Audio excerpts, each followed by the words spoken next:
Tojin aka, assalomu alaykum. Va alaykum assalom. Tabriklaymiz. Bugun 1 emas, 3 emas, birdaniga 4 ta sovg'a egasi bo'ldingiz. Ya'ni yil davomida qilingan savdo aylanmalaringiz orqali shu natijaga erishdingiz. Rahmat. Promix kompaniyasi va Abdulboriy qurilish mollari hamda Petra Doro showrumi haqida qanaqa fikrlaringiz bor? Promix alohida kompaniyasiga rahmat aytaman.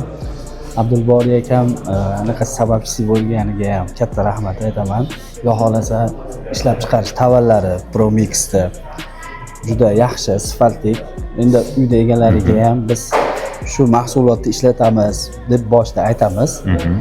Bo'ldi, menga sifatli bo'lsa bo'ldi deydi. Endi shu bizni ish sifatimizni ham, uyda egalarini ham hijolat qilib qo'ymayapti bizni. Abdulboriy akam qurilish mahsulotlariga to'g'risi gap so'z yo'q. Hamma yo'g'i zo'r. Ko'p ishlab chiqarishlarini, travitinlarini, mana luchentolarini ham yo'lga qo'yapmiz. Uje mana fasad ishlarini ham boshlayapmiz. Mahsulotlari yaxshi.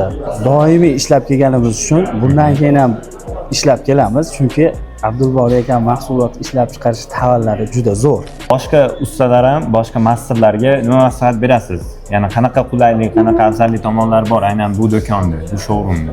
Birinchidan albatta dastlabki qilib berishi, keyin kompyuter sistema bo'yicha hisob-kitoblari, narx-navolari hamma yo'q bizga ma'qul.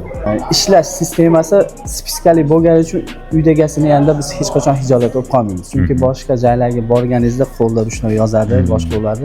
Lekin bu kompyuterligi uchun yana ham bizni uydagilarning yanida ustalar uchun juda martabali anaqa bo'ladi biz uchun. Rahmat katta, Tojin aka, salomat bo'ling.